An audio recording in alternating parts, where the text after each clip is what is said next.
সেই বিমান বসু থেকে শুরু বরাবরই বাংলার নেতারা সর্বভারতীয় ছাত্র আন্দোলনের নেতৃত্ব দিয়েছেন বা দিয়ে এসেছেন। এবার এসএফআই সর্বভারতীয় সাধারণ সম্পাদক সৃজন ভট্টাচার্য, রাজ্য থেকে সর্বভারতীয় স্তরে সৃজনের উত্থান কীভাবে আপনারা দেখছেন? খুব আনন্দের কথা। সৃজনের মতো একজন যোগ্য ছাত্রনেতা, একজন মেধাবী ছাত্রনেতা এসএফআই এর সর্বভারতীয় সাধারণ সম্পাদক হয়েছে। এটা আমাদের সবারই জন্য, আমাদের মতো যারা আমরা প্রাক্তনী এসএফআই, আমাদের সবারই জন্য এটা আনন্দ। এবং আপনি কথাটা বললেন যে পরাধীন পর্বে, মানে ব্রিটিশের বিরুদ্ধে যখন লড়াই হচ্ছে, ছাত্ররা যখন লড়াইয়ে গুরুত্বপূর্ণ ভূমিকা নিচ্ছে, তারপর সেই সময় থেকে দেশের স্বাধীনতা এতগুলো বছর গেছে, সারা দেশের গণতান্ত্রিক ধর্মনিরপেক্ষ প্রগতিশীল ছাত্র আন্দোলনের ক্ষেত্রে বাংলার একটা গুরুত্বপূর্ণ ভূমিকা আছে।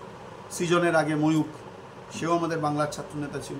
এবং সাধারণভাবে একটা দুটো ব্যতিক্রম বাদ দিয়ে এসএফআই এর প্রতিষ্ঠার লগ্ন থেকে সম্ভবত দুবার, আমি ঠিক মনে করতে পারছি না, যে পশ্চিমবাংলার বাইরের দেখিয়েছে, হ্যাঁ না, পশ্চিমবাংলার বাইরের অন্য কোনো রাজ্যের ছাত্রনেতারা, এটা কোনো নির্দিষ্ট নিয়ম নেই যে বাংলা থেকেই ছাত্রনেতা হবে, কিন্তু ধরুন বাংলা, কেরালা, মহারাষ্ট্র, তামিলনাড়ু, দিল্লি, যেখানে ছাত্র আন্দোলনের ডেন, সেই জায়গাগুলো থেকে তো হবে।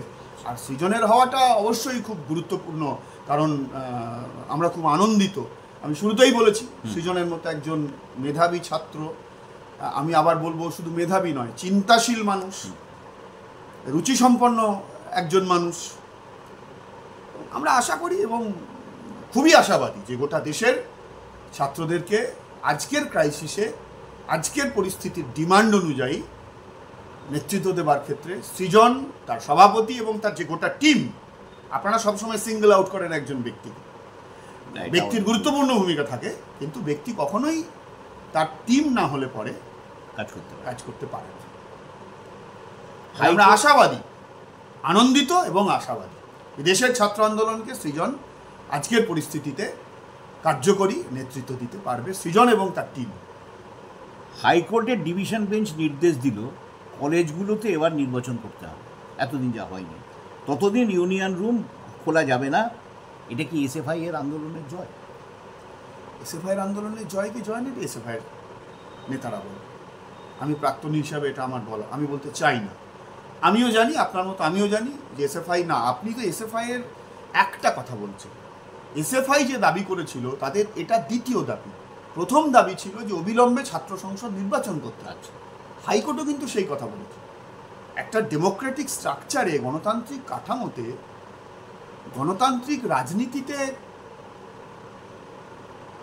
নেতৃত্ব কোত্থেকে তৈরি হবে, প্রশ্নটা এসএফআই এর না। আজকে পশ্চিমবাংলার রাজনীতিতে বা ভারতবর্ষের রাজনীতিতে রাজনৈতিক দলগুলোর দিকে আপনি যদি তাকিয়ে দেখেন, এই লুম্পেন বাদ দিলে পরে যারা সত্যি করে রাজনীতির মধ্য দিয়ে যারা এসেছে, তাদের তো একটা বড় অংশ ছাত্র রাজনীতির মধ্য দিয়ে এসেছে। ফলে ছাত্র সংসদ নির্বাচন, গণতান্ত্রিক ব্যবস্থার পাঠশালা ছাত্র সংসদ নির্বাচন, তো সেই ছাত্র সংসদ নির্বাচন হওয়াটা জরুরি। এসএফআই ছাত্র সংসদ নির্বাচন চেয়েছে, আর যেহেতু দীর্ঘদিন ধরে ছাত্র সংসদ নেই, ওই যে সাউথ কলকাতা ল কলেজের ওই গুণধরটির মতো এরকম অসংখ্য গুণধর পশ্চিমবাংলার অনেক কলেজ বিশ্ববিদ্যালয়গুলোতে আছে, যে ছাত্র সংসদ নির্বাচন হয় না, কিন্তু ছাত্র সংসদের ব্যানারটা খাটিয়ে সেই ইউনিয়ন রুমকে দখল করে, প্রত্যেক বছর ছাত্ররা ফি দেয়, ছাত্র সংসদের ফি দেয়, কলেজ কর্তৃপক্ষের সঙ্গে আনহোলি অ্যালায়েন্সের মধ্য দিয়ে বেশিরভাগ জায়গায় সেই ফিগুলো তারা ব্যবহার করে। ফলে সেটা তাদের দ্বিতীয় ডিমান্ড ছিল, আমি যতদূর জানি। কিন্তু এই যে অবস্থান, ফলে আমি একজন প্রাক্তনী হিসাবে শুধু নয়, একজন গণতান্ত্রিক রাজনৈতিক কর্মী হিসাবে আমিও এই দাবি করতে চাই যে অবিলম্বে পশ্চিমবাংলার কলেজ বিশ্ববিদ্যালয়গুলিতে ছাত্র সংসদের নির্বাচন করতে হবে। আমি জানি না আপনি জানেন কি না, এই বর্ধমান শহরেই, আমি জানি না এখন আছে কি না, একটি স্কুল ছিল, আমি স্কুলের নাম করছি না, সেই স্কুল ছাত্র সংসদ ছিল। আচ্ছা, সেটা এই কলেজের মতো নির্বাচনের মধ্য দিয়ে হতো না। আমি সেই স্কুলের ছাত্র নয়, মনোনয়ন মাস্টারমশাইরা ঠিক করতেন। কিন্তু আমি সেই স্কুলের একজন মাস্টারমশাইকে জিজ্ঞেস করেছিলাম, জাতীয় পুরস্কার প্রাপ্ত জাতীয় শিক্ষককে, তিনি হেডমাস্টারমশাই ছিলেন, তাকে জিজ্ঞেস করেছিলাম যে এটা কেন করেন। তো তিনি বলেছিলেন যে এটা করি এই জন্য যে ছাত্ররা যেমন পড়াশুনো শিখবে, তেমনি তার সঙ্গে সঙ্গে দেশ পরিচালনার দায়িত্ববোধ শিখবে। তাহলে স্কুলে যদি নির্দিষ্ট কিছু দায়িত্ব দিয়ে আমি স্কুলের ছাত্র সংসদ নাম তারা বলতো না, কি নাম বলেছিল জানি না, এবং আমি আপনাকে স্মরণ করাতে চাই একসময় ভারতের ছাত্র ফেডারেশন এসএফআই পশ্চিমবাংলায় স্কুল ছাত্র সংসদের জন্য লড়াই করেছিল এবং নির্দিষ্ট কিছু জায়গায় স্কুল ছাত্র সংসদ তারা গড়ে উঠেছিল। মানে ছাত্র সংসদের নির্বাচন যদি ছাত্ররা থাকে, বহিরাগত সমাজবিরোধীরা যদি সেই ছাত্র সংসদের নির্বাচনকে নিয়ন্ত্রণ না করে, তাহলে ছাত্র সংসদের নির্বাচন গণতন্ত্রের ভবিষ্যতের জন্য খুবই জরুরি এবং এটা হওয়া উচিত। কিন্তু সব জায়গায় কি এসএফআই এখন জিততে পারবে? এই যে অবস্থা, আমি আবার বলছি, এসএফআই জিততে পারবে কি এসএফআই জিততে পারবে না এটা গুরুত্বপূর্ণ কথা নয়। পশ্চিমবঙ্গে সিপিআইএম কটা আসন পাবে কি পাবে না এটা গুরুত্বপূর্ণ কথা নয়।